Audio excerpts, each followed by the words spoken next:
ketika tiang-tiangnya itu didirikan. Gitu. Ketika tiang-tiangnya itu didirikan, artinya ketika syariat-syariatnya itu didirikan. Sholat ketika dijalankan, ketika didirikan, agama namanya. Puasa ketika dijalankan, agama namanya. Gitu. Kemudian kewajiban-kewajiban lainnya yang oleh Allah diperintahkan kepada kita ketika dijalankan, ketika dilaksanakan, agama itu namanya.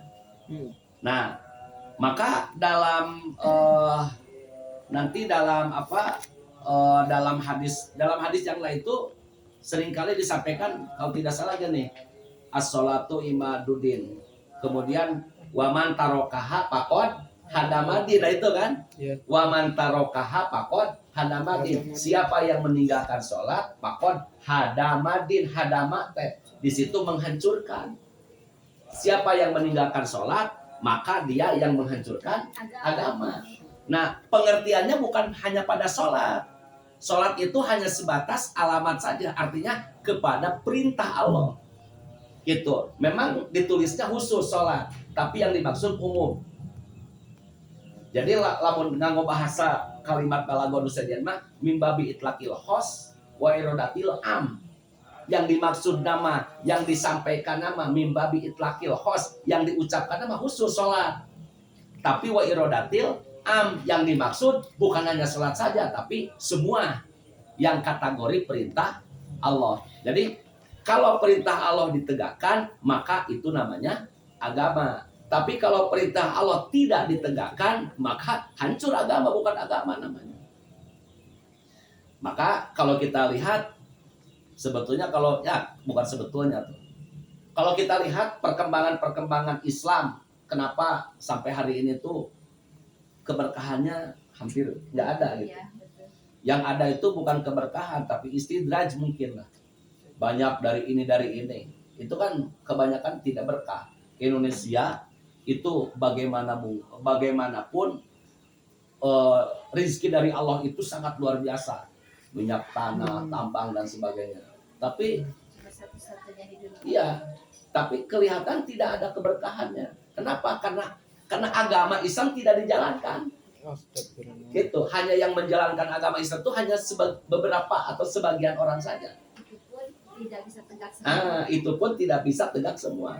Karena kalau kita lihat dari pengertian beberapa ini, termasuk hadis di sini, itu kalimatnya as-sholatu imaduddin, itu kita bisa menyimpulkan bahwa yang dimaksud kategori agama itu ketika perintah-perintah Allah itu ditegakkan. Ketika tidak ditegakkan, bukan agama.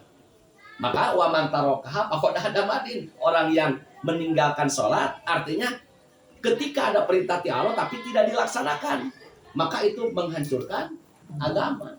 Nah, sok aya da kurang ditilai di kondisi-kondisi iya. Ayeuna Ramadan lah. Sekarang mah perang sarung, Kang. Yang marak ayeuna mah perang sarung. Iya. Ayeuna mah. Nah, Pak Steve Goreng selama Ramadan ini kan belum pernah jalan-jalan ke kota lah, acan pernah komo ke pasar mah. Itu. Kalau dulu makan sering kali aya sok warteg-warteg anu di tiungan we gitu luhurna ari kaki mah katingali gitu nya. Ayeuna mah teu patinya hampir teu ayanya, alhamdulillah. Kalau dulu mah kan banyak begitu. Asli di haja teh hasilnya sebelum terakhir teh marakan biasa. Di trotoar teh ada saung. Marakan biasa. Waalaikumsalam. Itu memang hampir itu ya, hampir kayak gitu ya. Kapungkeun mah komo di Cigidel geuning keur padat-padatna. Artinya kantos dulu kitu nya. Ari mah apalah isi lain blak-blakan. Pikiran jangan gesok nyemen tengah. Baheula ge abi osok nyemen mah biasa. Ai dulu mah keur pada bulan puasa gitu ari diajak ka Cigidel pada gitu teh. Eta nu dagang pasona naon teh nyantai we jadi bulan puasa ini.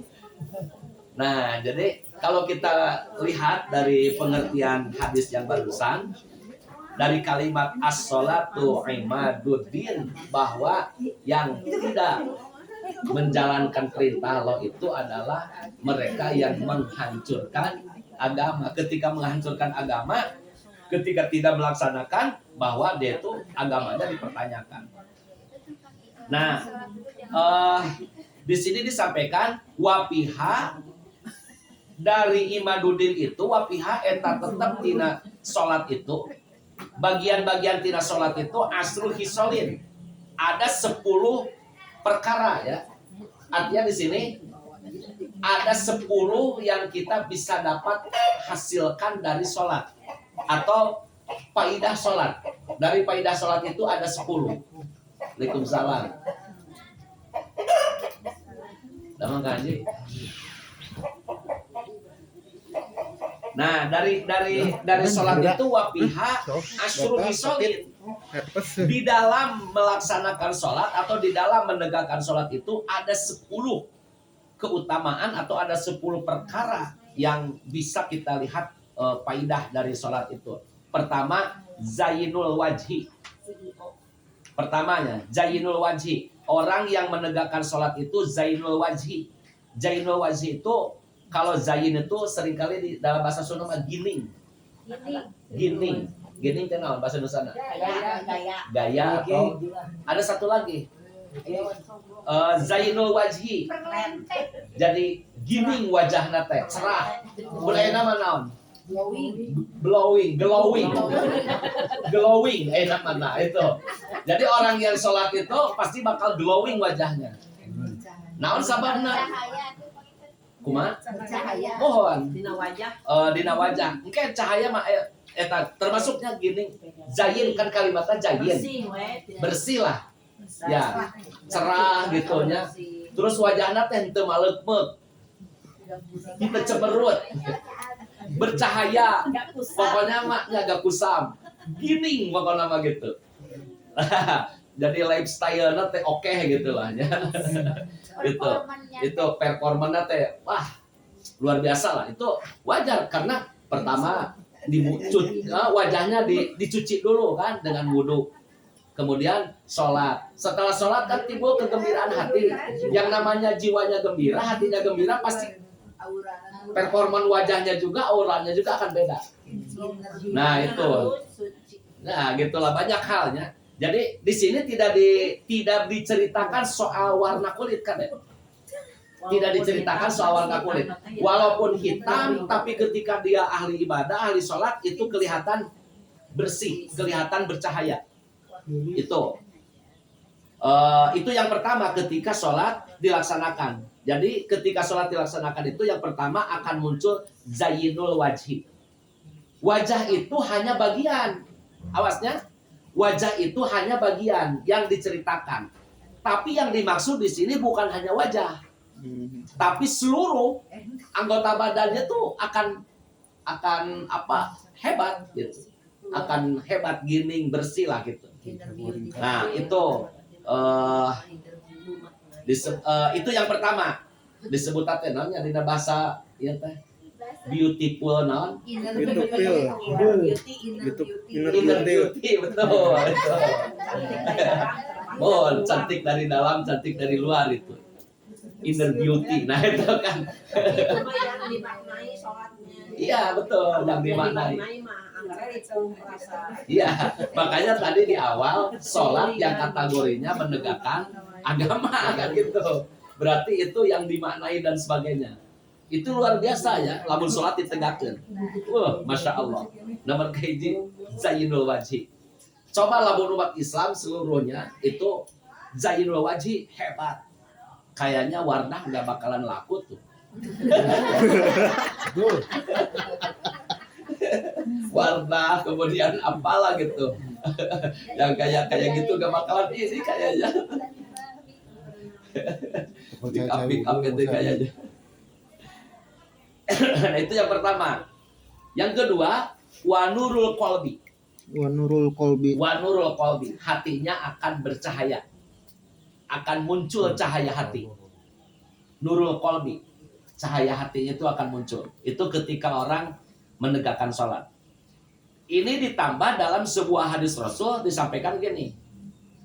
Qala Nabi SAW, sholatur rajuli nurun fi qalbihi. Ini yang pertama.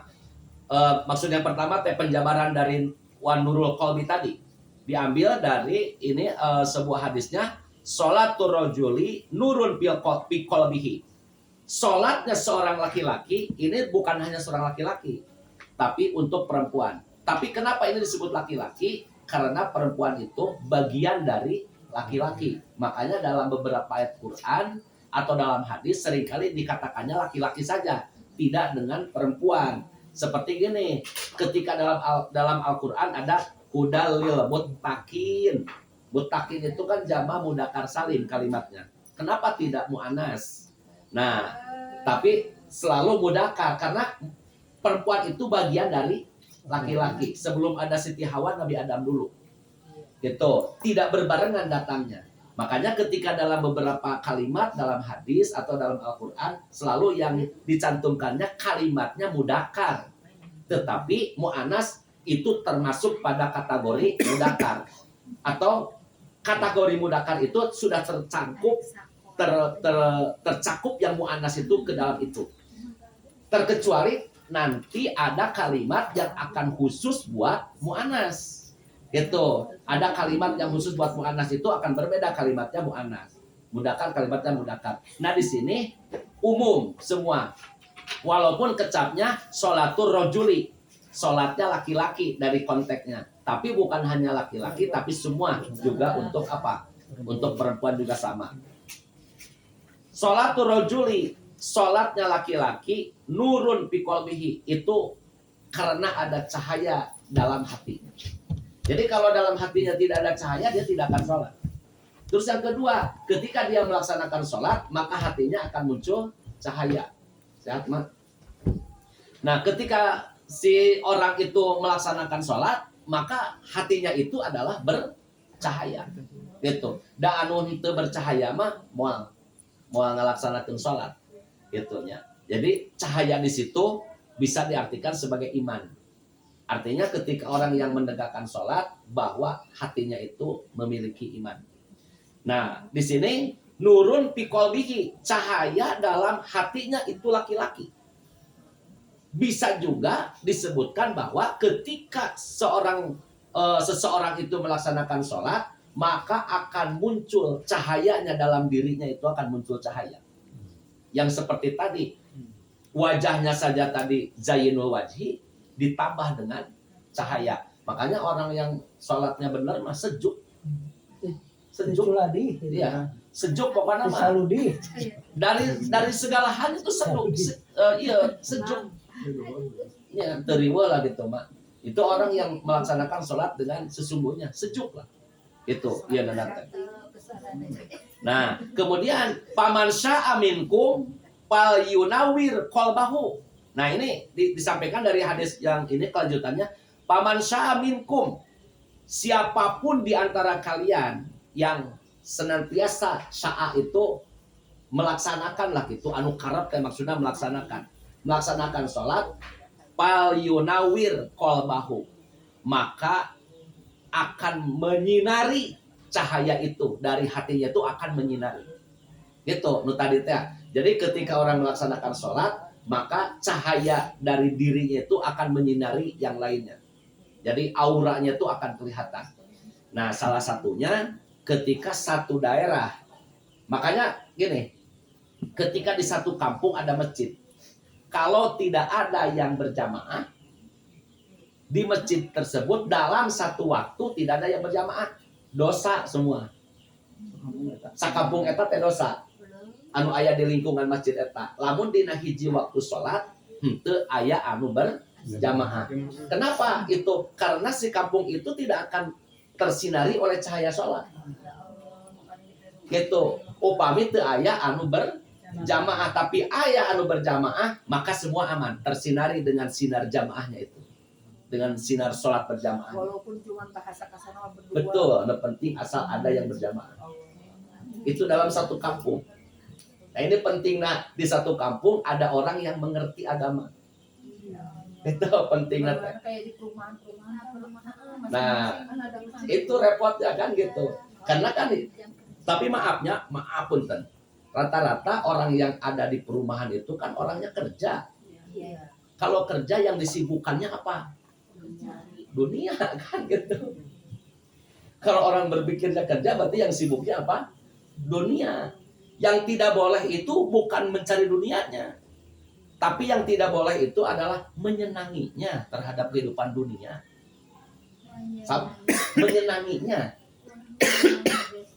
Ya, menyenanginya terhadap kehidupan dunia itu yang tidak boleh. Kalau mencari dunia untuk kehidupan di akhirat, untuk menjalankan ibadah, untuk membuat kebaikan, itu silakan. Karena orang yang mencari dunia tetapi ada hatinya untuk ibadah, untuk bekal nanti di akhirat, dia akan menjalankan perintah Allah. Tidak akan begitu enjoy dengan dunianya, enggak. Menikmati hidup bagaimana ada orang menikmati hidup, enjoy life. Ya, itu kayak gitu, enjoy life, menikmati hidup. Menikmati hidup itu dalam konteks apa? Coba. Sekarang kan gini, kita bisa menikmati hidup itu dengan beribadah kepada Allah. Itu sangat menikmati hidup.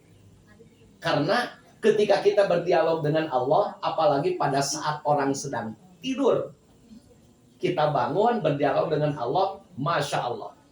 Itu syauqo itu apa? Kerinduannya itu syauqi ya. Kerinduan itu di situ muncul.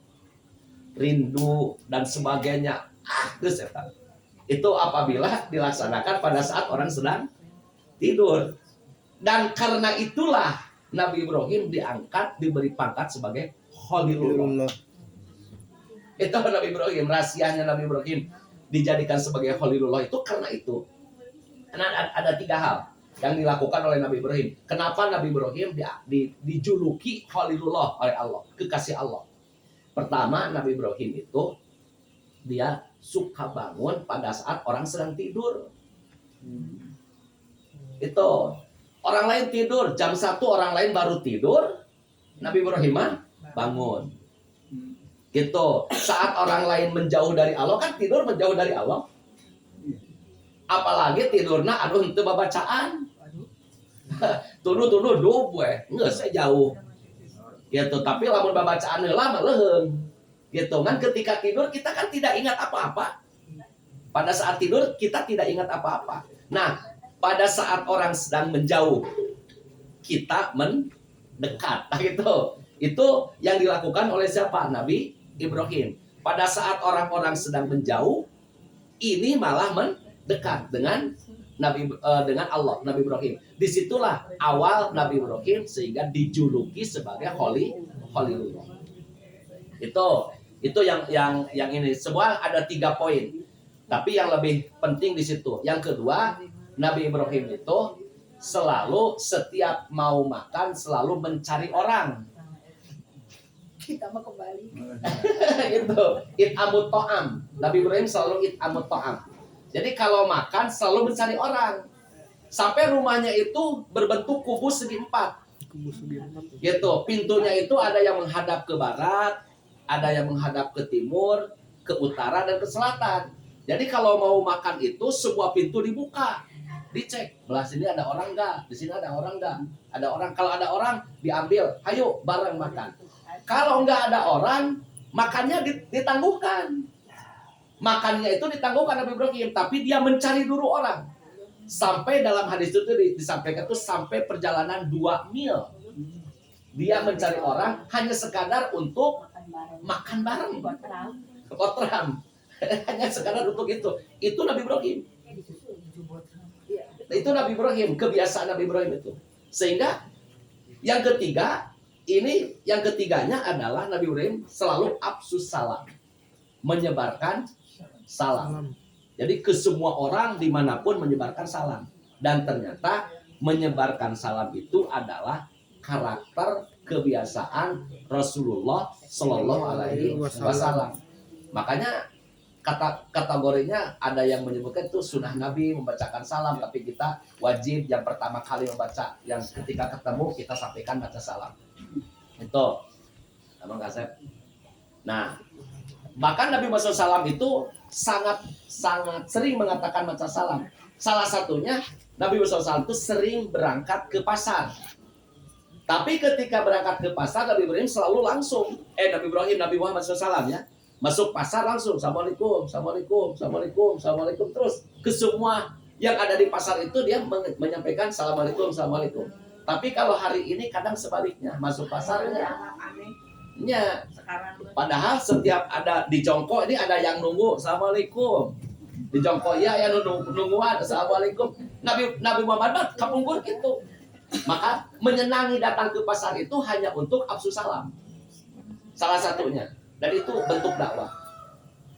Itu bentuk dakwah Nabi Muhammad SAW dulu gitu. Termasuk Nabi Ibrahim. Sama apa yang dilakukan Nabi Ibrahim juga dijalankan juga oleh Nabi SAW. Dan termasuk oleh kita hari ini. Tentang absu salam, menyebarkan salam. Nah, 3 perkara itulah dalam hadis yang menyebabkan Nabi Ibrahim alaihissalam diangkat menjadi Khalilullah, kekasih Allah. Ayeuna mah biasa pengennya dina express sampai dek mangga tapi sakit. Sakit loba. Kan saya we. Ngan ari ayeuna mah kapan gitu bukan mengajak, malah memperlihatkan. Oh, jadi masih ada teh cuma gambar rumpul ayeuna mah. Ya, masih ada teh gambar rumpul. Contoh misalkan kieu, biasana nya lamun bungahan, baheula ieu mah baheula. Lamun bungahan urang teh sok kirim kan, silih kirim kolot jeung kolot ada jeung lanceuk nya. Pajeulit rantang tong mah. Iya, saya semoga kan nanti jadi salikur Mawakeun ya gitu. Bade saum bade Ramadan sami osok kitu atanapi di bulan Syaban bade Ramadan osok aya kitu nya. Utama nama bade lebaran. Tah osok aya kitu. Ari ayeuna mah lain nu dikirim rantangna, gambar rantangna.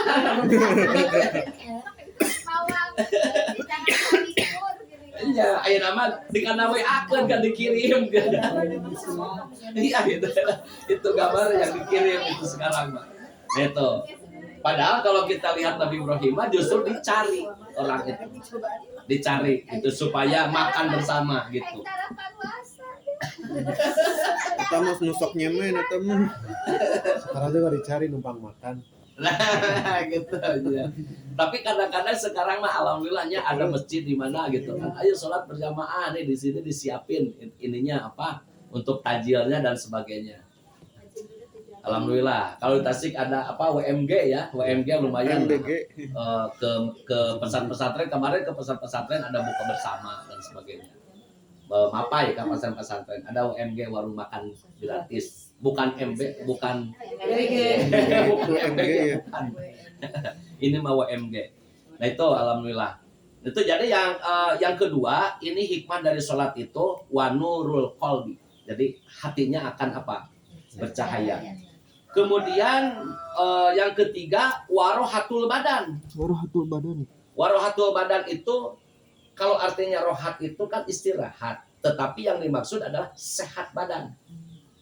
Warohatul badan. Kalau sholat dilaksanakan secara seksama, arti bahasa Indonesia secara seksama, kalau dari sisi bahasa fikih atau bahasa Quran secara khusyuk lah gitu. Kalau sholat dilaksanakan secara khusyuk, maka akan melahirkan badan yang sehat. Gitu, rohatul badan. Jadi badan itu senang badan, berarti senang badan itu akan sehat, seger, gitu ya. Soalnya nanti kan imunnya akan luar biasa, iman dan imunnya luar biasa. Gitu, ya. Ketika sholat itu, coba bayangkan ketika orang tidak melaksanakan sholat, dah katingali itu. Kelihatan orang yang tidak mau melaksanakan sholat kelihatan seperti tidak ada kata senang, tidak kelihatan gembira dalam dirinya. Nah itu yang ketiga, jadi hikmah dari sholat itu warohatul badan. Ini ada hadis Rasul disampaikan gini, kum fasoli fa inna sholata syifaun. Nah kum tegakkan. Itu kum tapi amar perintah, kum tegakkanlah, pasoli kum tegaklah, pasoli kemudian sholat. Jadi istilah gini, sok nangtung, silakan berdiri, sudah berdiri lakukan apa? Sholat. Fa inna sholata syifaun. Sesungguhnya sholat itu adalah syifaun. Jadi syifaun teh obat atau dalam bahasa Jawa mah kawarasan. Non, waras. waras, sehat gitu. Syifaun, jadi sembuh, obat. Jadi sholat itu adalah untuk salah satu dari sisi medis, dari sisi medisnya, sholat itu adalah penyembuh penyakit. Jadi lamun orang wabah penyakit, paksakan sholat. Nah, ini mah kadang-kadang kan nyeri tur seeutik oge sholat bari diu. Udah ribu atuh. Anu makna gerakan sholat aya. Iya. Yang upami sujud cenah kana naon. Ada lami. Mohon, itu kan ada di dan salah satu gerakan-gerakan sholat. Makanya sholat itu ketika dilaksanakan itu sehat. Itu salah satunya. Contoh gini, ketika kita takbiratul ihram atau tangan dikeataskan, itu kan untuk menyembuhkan paru-paru. Makanya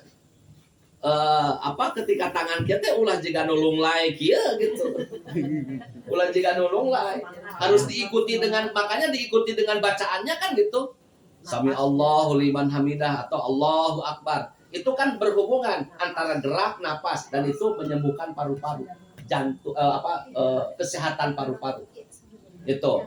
Nah, kemudian ketika kita sujud, ketika kita atau ruku, ketika kita ruku, darah yang biasanya tidak ada di kepala ketika ruku, ini sebelum sujud kenapa ruku dulu? Nah, ini artinya darah itu ketika masuk ke otak itu tidak sekaligus. Kan ketika ruku mah ya sebagian. Gitu. Beda dengan sujud. Kalau sujud itu kan darah itu numlang dirinya. Gitu. Tapi ketika bangkit langsung. Kalau menurut kesehatan itu kalau darah masuk ke otak apa? Gila kan? Menurut itu.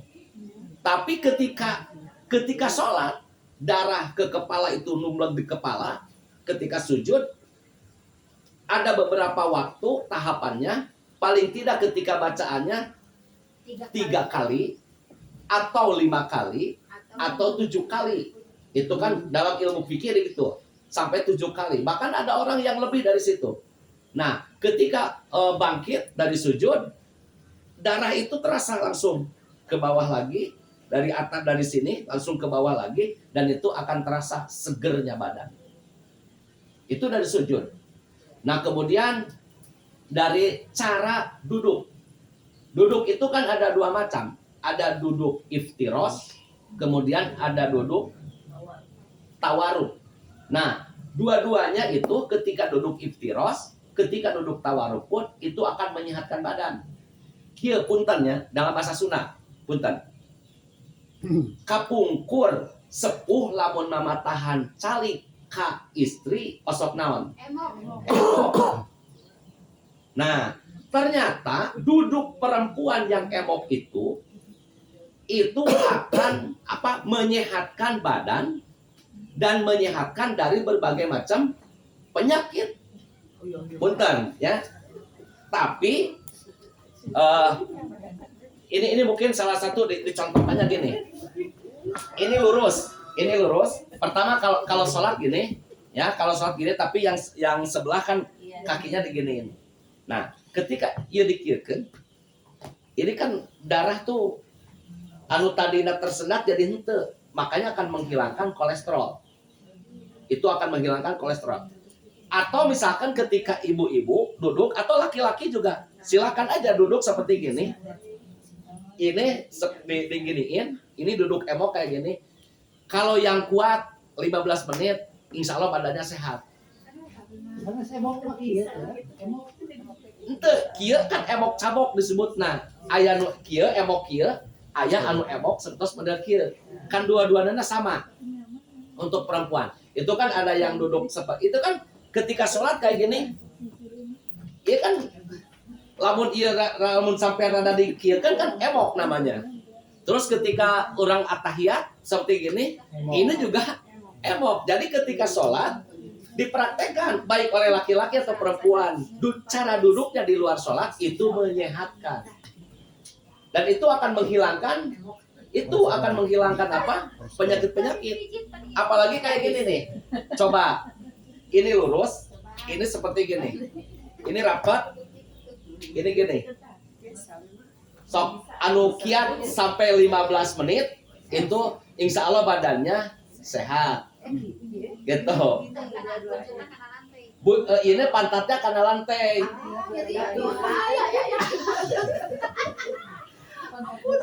Nah, itu kalau yang kalau apa terasa sakit apa itu kan perlu dicek itu dari apa penyakitnya.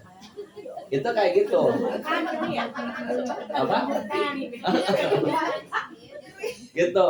Nah, itu cara mencobanya gitu. Ini kan menghilangkan berbagai kolesterol. Karena ini nih urat-urat yang namanya di sini sampai mau ke lutut ini urat penting di sini.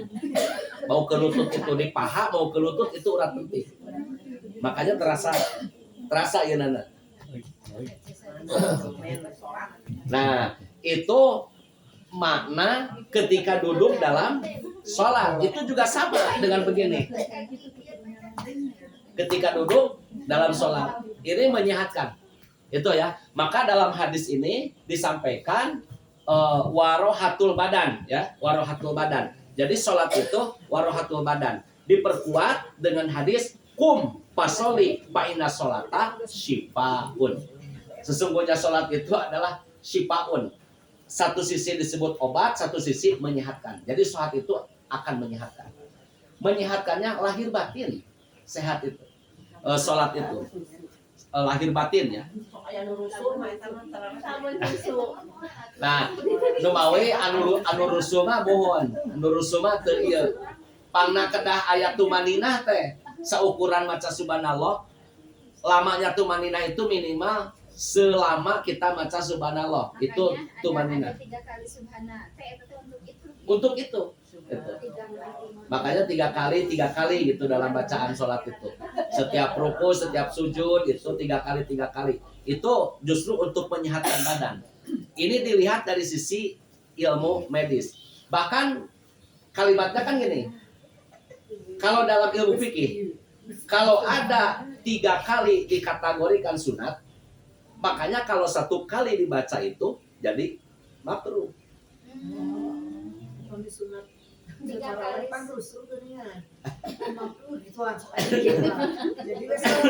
Kalau taraweh kan kadang-kadang cuma Iya, makanya kan sebetulnya tidak taraweh itu jangan terlalu kencang. Makanya namanya juga taraweh, istirahat. Itu istirahat, kalem.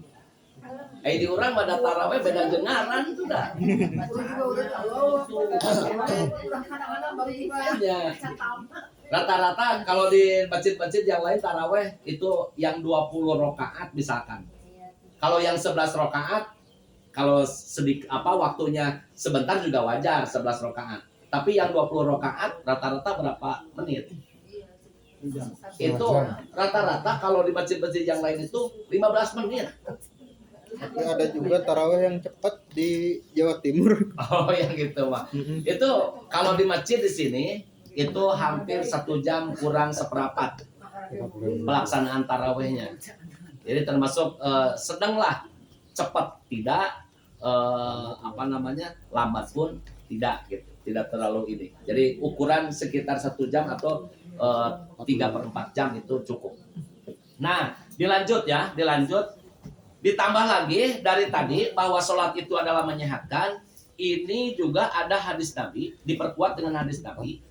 Di sini disampaikan hadis yang tadi ya, yang kum fasoli fa inna sholata shifaun. Ini perawinya adalah Imam Ahmad dan Ibnu Majah. Itu Imam Ahmad dan Ibnu Majah. Itu kalimatnya kum fasoli fa inna sholata shifaun. Rawahu Imam Ahmad dan Ibnu Majah.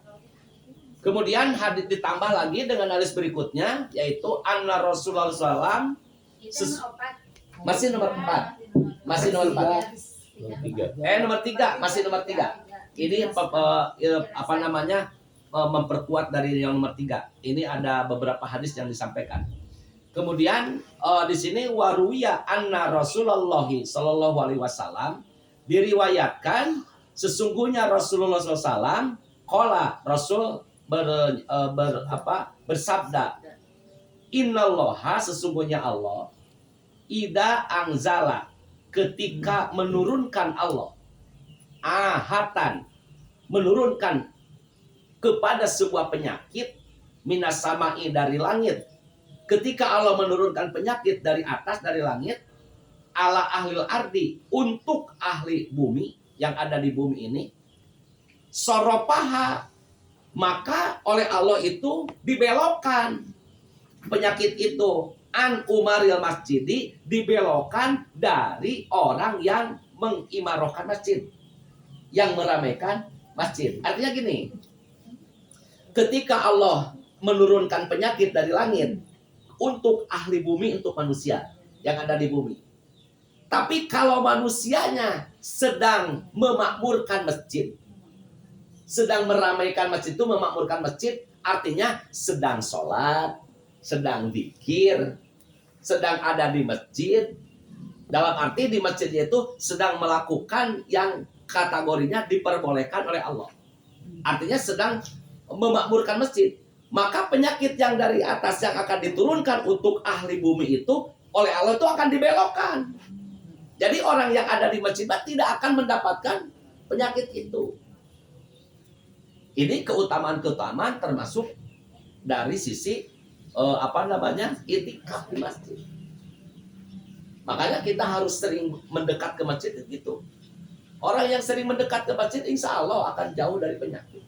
Maksudnya penyakit yang sangat berat. Penyakit yang sangat berat. Itu akan jauh. Sekarang gini, banyak orang yang diberi penyakitnya itu yang berat, luar biasa. Nah, tapi maaf sekali maaf. Kita karena untuk menjabarkan hadis ini juga bukan berarti ini tingkat sensitivitasnya kan tinggi ya dalam soal ini, tingkat sensitivitasnya tinggi.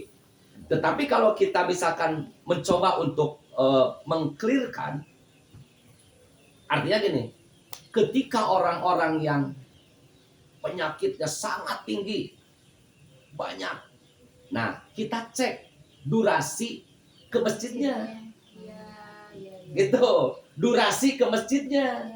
Tapi ini kan kalau ke masjid laki-laki bukan perempuan. Kalau perempuan berarti durasi ibadahnya, kesemangatan ibadah yang tadi. Kalau untuk laki-laki, di samping kesemangatan ibadah, durasi masuk masjidnya. Volumenya masuk masjid, sering dan tidak seringnya gimana kan gitu. Ini juga menjadi sebuah persoalan ketika berbicara hadis ini.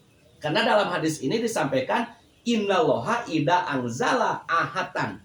Ketika Allah akan menurunkan penyakit, ahatan itu penyakit, minas sama'i dari langit, diturunkan alal ardi, ala ahlil ardi, untuk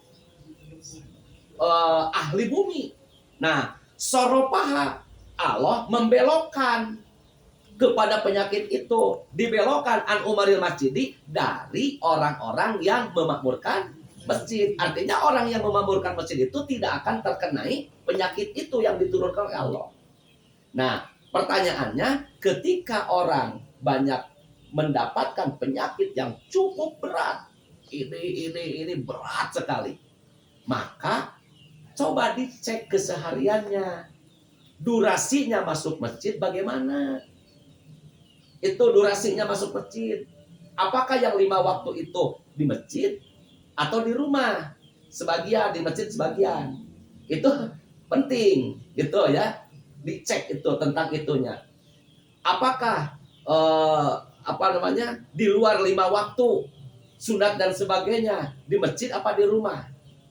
Apakah kewajiban-kewajiban yang lain terhadap masjidnya bagaimana?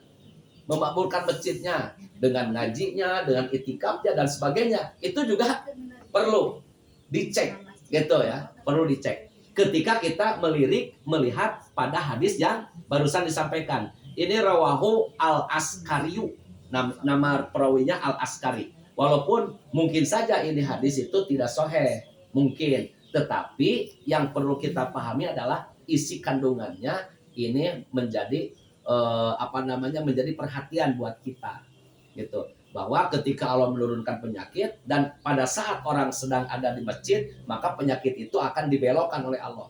Jadi artinya tidak akan diturunkan kepada orang-orang yang sedang meramaikan masjid. Meramaikan masjid di situ bukan hanya meramaikan, tetapi yang lebih penting adalah sholat. Orang yang senantiasa melaksanakan sholat, dan sholatnya di mana? Di masjid. Kalau di rumah, ya mungkin penyakitnya tidak akan seberat dengan orang yang tidak melaksanakan sholat gitu. Kalau sholatnya di mana? Di rumah. Nah, itu ya yang ke berapa? Yang ketiga. Kemudian yang keempat. Ini yang keempat. Wa unsun fil qabri. Wa unsun atau napi wa ansun. Anis ya, anis itu ansun ketentraman, damai.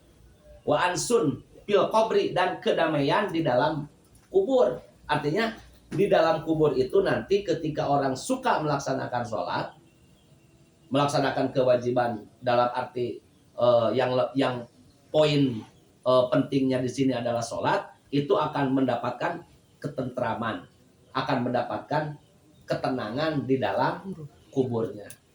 Dan yang masuk dalam kubur itu adalah bagian daripada apa namanya disebutnya tuh apa ya istilahnya, ketika menjadikan kalau di dalam kuburnya itu dia itu tenang, tentram, dia akan itu menjadi satu ciri kuat akan masuk ke surga. Itu apa namanya? Tanda-tanda atau miniatur lah ya, mungkin ya. Miniatur ya, boleh jadi miniatur. Itu kalau miniatur itu hanya kumpulan dari ini ya. Tapi apa ya istilahnya yang lebih enaknya? Apa tuh gambaran? Gambaran lah, boleh jadi gambaran. Jadi ketika orang di dalam kuburannya itu mendapat ketenangan, mendapat nikmat kubur, itu sebuah ciri, alamat, gambaran dia akan masuk ke dalam surga. Itu gambaran. Dia akan masuk ke dalam surga. Tapi ketika di dalam kuburnya, wah, gelisah dan sebagainya, pertanyaan-pertanyaan dari malaikat tidak bisa dijawab. Karena dalam alam kubur itu yang akan ditanya itu hanya tentang akidah. Di dalam kubur itu tentang akidah. Kalau di akhirat nanti tentang amal. Oh iya. Di akhirat itu tentang amal. Di dalam kubur itu hanya tentang akidah. Itu yang akan ditanya itu. Ketika pertanyaan man robuka, waman imamuka, waman nabiyuka itu selesai dijawab, maka selesai. Semuanya selesai. Dia akan mendapat kenikmatan. Tapi ketika pertanyaan tentang akidah itu tidak bisa menjawab, man robuka, siapa Tuhanmu, tidak bisa menjawab. Udah, kesananya, udahlah kesananya jadi repot gitu. Itu kan salah satunya. Itu nanti di dalam kubur itu seperti itu. Makanya ketika orang melaksanakan sholat, dia itu akan bisa menjawab. Kenapa? Karena dalam sholat itu lisan berzikir, anggota badan berzikir, hati pun berzikir. Lihat aja dalam sholat, lisan berzikir, hati berzikir, anggota badan berzikir kan sampai tangan begini, kemudian ada ruku, kemudian ada itidal, kemudian sujud, duduk, sujud lagi, itidal lagi, gitu ya. Kalau pikiran tidak berzikir, masa apa hari? Nah, pikiran itu ketika dalam sholat, pikiran itu menyatunya kan dengan hati.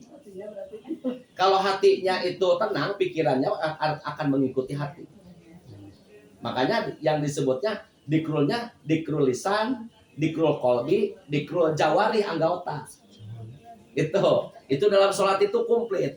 Makanya ketika orang di dunianya itu melaksanakan sholat dengan sebaik mungkin, melaksanakan sholatnya, ketika dia meninggal masuk ke alam kubur, pertanyaan itu akan bisa dijawab. Akan bisa dijawab pertanyaan-pertanyaan dari malaikat itu. Biidnillah ya, biidnillah. Karena ketika melaksanakan sholat dengan baik dan benar, maka tadi disebutkan wa ansu fil qabri, wa unsu atau napi wa ansun fil qabri, dia akan mendapat ketenangan di dalam kuburnya. Nah, disinilah maaf ya, di sini mungkin salah satunya gini. Mungkin untuk semua, ketika berbicara soal kubur, ketika berbicara orang dalam kubur, ini kan senantiasa seringkali terjadi ada beberapa ikhtilaf, perbedaan. Tapi kita tidak akan masuk di wilayah ikhtilaf itu. Nah, kita masuk di wilayah hadis yang sahih. Di antaranya gini, dalam hadis sahih itu, idama ta'ibnu Adam, in kotoat amaluhu. Ketika Adam itu meninggal, maka semua amal-amalannya terputus. Kalau masih hidup, dia beramal baik, dia akan mendapatkan pahala. Tapi sudah mati, sudah meninggal, dia sudah tidak akan memiliki transfer lagi pahala, enggak. Karena udah apa? Udah meninggal. Kecuali yang saat hidupnya memiliki 3 perkara. Itu pertama, sodakotun jariyatun. Ketika sebelum hidupnya dia investasi. Sodakotun jariyah itu kan investasi. Investasi buat masjid, investasi buat madrasah, investasi buat kebaikan. Yang kebaikan itu akan terus mengalir. Investasi dengan wakaf dan sebagainya. Ketika itu dia sudah meninggal, investasinya kan masih utuh. Karena yang namanya wakaf itu kan sesuatu yang ditahan, tidak dimiliki oleh seseorang dan tidak boleh hilang. Makanya kalau wakaf jangan wakaf wakaf uang, jangan. Ya, wakaf itu kepada sesuatu yang memang dia tidak akan hilang. Tanah kuburan. Mohon tak pada gitu. Nah, ayeuna lamun wakaf uang, kadang-kadang uang habis. Cenah digolangkeun, diusahakeun, anu kemudian hasil usahana kalau memang untung, ya akan bisa. Tapi kalau misalkan usahanya rugi, habis. Nah, makanya kalau itu satu sisi ya, satu sisi. Kalau wakaf itu jangan wakaf uang. Kalau uang ya niatnya sodako aja atau jariah. Gitu. Nah, kemudian kecuali kalau gini, ada program tanah yang mau dibebaskan untuk masjid, untuk madrasah. Dilelang siapa yang mau mengikuti wakaf itu. Nanti tanah itu semuanya jadi tanah wakaf, bukan dari seseorang, tapi dari bersama siapa saja yang ikut serta. Nah, kita kan pasti ngasihnya apa? Uang untuk membeli. Tapi hakikatnya bukan kita ngasih uang, adalah membeli tanah itu. Kalau itu silakan. Kalau konsepnya seperti itu. Tapi tiba-tiba ini saya mau ngasih wakaf uang. Ini gimana? Kalau wakaf uang itu. Nah, kecuali kalau kita ini ngasih wakaf uang, udah kita langsung aja masukkan ke bangunan. Dipakai beli semen bagi apa untuk bangunan. Nah, itu kecuali digitukan. Kalau dipakai modal habis, udah. Itu harus ini. Makanya wakaf itu namanya juga wakaf. Wakaf itu kan berhenti. Pil amarnya keep. Jadi kalau kita di Mekah, kalau mau megat ini taksi, ya. Kalau mau megat taksi, langsung aja keep. Jadi Pak Ustadz, dengan pemahaman itu, pengalaman pengaji waktu itu Mohon. bangun masjid, jadi orang tuh ingin memberikan bata besi yang berbentuk ini ari-ari kalau ongkosnya tak masihan gitu. Nah, itu yang jadi masalah. Untuk ngasih barang banyak, tapi ongkosnya enggak. Sebetulnya yang tadi kita ngasih uang itu, ketika orang sedang membangun masjid, uang itu dinamakannya jariah. Akadnya jariah, bukan akadnya apa? Wakaf. Iya, karena kan tidak maksudnya tidak Iya. awet. Jadi orang tuh nggak mau uang mah belum berbentuk Karena pemahaman bahwa istilahnya wakaf harus dalam bentuk Barang. Jadi kan semua masih barang. Heeh. Sementara biaya untuk itu kan kita nggak ada paling besar. Nah, itu bagaimana? itu seringkali kayak gitu. Makanya nanti ketika berbicara seperti itu, ketika kita memberikan uangnya untuk tenaga bangunan yang bekerja itu, uangnya itu tidak diakadkan sebagai wakaf, tapi diakadkannya sebagai jariah. Akadnya jariah. Sebetulnya penggunaannya sama aja, gitu. Ya, sama-sama ketika kita sodako jariah itu kan sama. Ketika udah meninggal, masjid itu masih berdiri dan masih dipakai sholat, itu pahalanya ngalir, gitu. Nah, pahalanya ngalir. Itu seperti itu. Kalau jariah itu seringkali dibahasakannya dengan untuk biaya teknis lah. Biaya teknis itu kategorinya jariah. Kalau misalkan wakaf itu biasanya berbentuk tanah. Yang tanahnya itu tidak boleh dijual. Ini tanah masjid misalkan. Baik untuk masjid ataupun untuk fasilitas masjid. Maka tanahnya itu jangan dijual. Makanya wakaf. Wakaf itu dari wakofa. Wakofa itu berhenti. Artinya berhenti, tidak boleh oper alih gitu. Makanya jadinya wakaf gitu. Tidak boleh dioper alih. Nah, itu yang pertama ya. Semua sepakat ketika sedekah jariyah itu akan membuat pahala meskipun orang yang melakukan jariyahnya sudah apa? Sudah meninggal. Itu yang pertama. Terus yang kedua, al ilmu yang tapi ubihi, yuntapa ubihi, ilmu yang dimanfaatkan. Contoh ilmu yang dimanfaatkan. Ini makanya ibu-ibu nih ya, penting. Ibu-ibu di rumah kalau punya anak, ajari anak ibu itu oleh ibu sendiri dengan bacaan Fatihahnya dan sebagainya.